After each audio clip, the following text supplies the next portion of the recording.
میرے والد صاحب ایک بہت رحم دل انسان تھے۔ وہ ہمیشہ اپنی بہن بھائیوں کو فیصلے میں آگے رکھتے، پر بھائی ان کو کچھ نہ جانتے تھے۔ میں 18 سال کی ہوں جب میرے والد صاحب کے ساتھ کچھ یوں ہوا کہ جسے دیکھ کر میں بھی حیران ہو گئی تھی کہ ایک بھائی اپنے بھائی کے ساتھ اتنی محبت کا اظہار کرتے اور ان کے دل میں ان کے لیے ذرا بھی احساس نہ تھا۔ جب ان کی اس ناگوار حرکت کو انہوں نے دیکھا تو وہ خود بھی بہت پریشان ہوئے اور وہ پھر بھی چپ رہے۔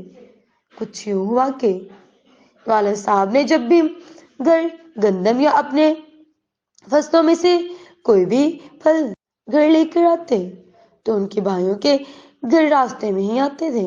وہ اپنے گھر چیز لانے سے پہلے اپنے بھائیوں کے گھر دیکھ کر آتے اور انہیں کبھی کسی چیز کی کمی محسوس نہ ہونے دیتے تھے۔ گندم گھر لاتے تو پہلے راستے میں 2 بوریاں ان کے گھر دیتے۔ جب پھل لے کے آتے تو وہ بھی سب کے گھروں میں بانٹتے تھے۔ والد صاحب کے لیے دل میں خود ہی رکھتے۔ میری ماں جان ان کے گھر سے گرائنڈر مشین لے کر آئی جو کہ بہت سال پہلے کی تھی۔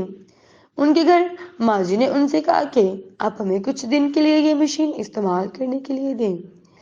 انہوں نے تب تو دے دی، پر کچھ مہینوں بعد انہوں نے وہ مشین ماں جی سے کہا کہ ہمیں دے دیں، ہم نے اسے بیچنا چاہ رہے تھے۔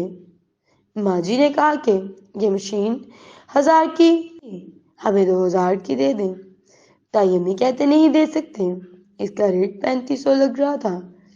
وہ مشین اٹھا کر لے گئے ماں جی وہ مشین اٹھا کر گھر لے گئے۔ ماں جی ان کی اس حرکت سے بہت پریشان ہوئے تھے۔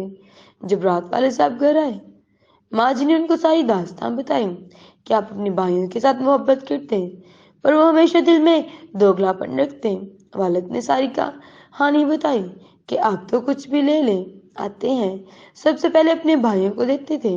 آج انہوں نے چند زیادہ کی خاطر وہ مشین اٹھا کر لے گئے، اس لیے ہمیشہ ہمیں اپنے اپنوں میں بھی غیر ہی نظر آتے ہیں۔ آج کے دور میں کوئی بھی اپنا نہیں ہوتا، چاہے کسی کے لیے آپ جان ہی کیوں نہ دے دیں۔ بہن بھائیوں میں بھی صرف لالچ رہ گیا۔